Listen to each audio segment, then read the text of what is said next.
മുട്ടുവേദന ഉണ്ടാകുന്ന സമയത്തിൽ എപ്പോഴും ഓർമ്മിക്കണം, ആഹാരം ദഹിക്കുന്നില്ല എന്നായെങ്കിൽ മുട്ടുവേദന കൂടും.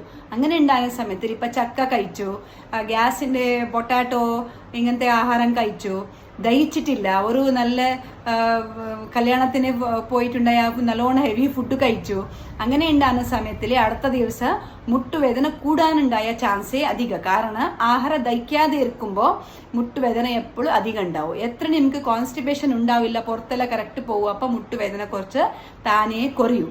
അങ്ങനെ ഉണ്ടാകുന്ന സമയത്തിൽ മുട്ടുവേദന ഒരു ദിവസം കൂടി അങ്ങനെ ഉണ്ടാകുമ്പോൾ നിങ്ങൾ എപ്പോഴും ഇഞ്ചി വെള്ളം കുടിക്കണം, ജീരക വെള്ളം കുടിക്കണം, നല്ലോണം ചൂടുവെള്ളം കുടിക്കണം. അങ്ങനെ ഉണ്ടാകുന്ന സമയത്തിൽ നമുക്ക് കുറച്ച് റിലീഫ് കിട്ടും. ഇന്ന് നെക്സ്റ്റ് ആഹാരം ഉച്ചക്ക് നല്ലോണം ഭക്ഷണം കഴിച്ചിട്ടുണ്ടെങ്കിൽ രാത്രിൻ്റെ ആഹാരം നല്ലോണം കുറക്കണോ, ആഹാരം കഴിക്കണോ, പക്ഷെ ആഹാരം കുറവാക്കിയിട്ട് കഴിക്കണോ, ചൂടുവെള്ളം അധികം കുടിക്കണം.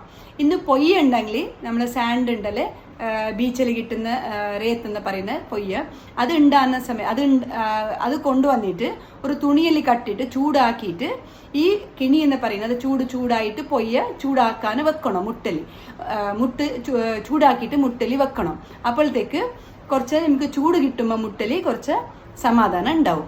പിന്നെ കുറച്ച് എണ്ണ തേക്കാൻ, നല്ലോണം മസാജ് ആക്കാൻ പാടില്ല. എല്ലാ വേദനവും ഒരേപോലെ ഉണ്ടാവില്ല മുട്ടിൽ. അങ്ങനെ സാധാരണ ഏതാറ് കർപ്പൂരാതി തൈല ഇങ്ങനെ ഓരോ എണ്ണകൾ കുറച്ച് ഓയിൽ മസാജ് ആക്കാം. പിന്നെ പൊയ്യ ഇട്ടിട്ട് ചൂടാക്കിയിട്ട് വെക്കാം. അതിൽ നമുക്ക് കുറേ സമാധാനം ഉണ്ടാവും. ഇത് സിമ്പിൾ ടിപ്സ് ഞാൻ പറഞ്ഞത്, ഫോളോ ആക്കിയെങ്കിൽ നമുക്ക് മുട്ടുവേദനത്തിന് കുറേ റിലീഫ് ഉണ്ടാവും. താങ്ക്സ്.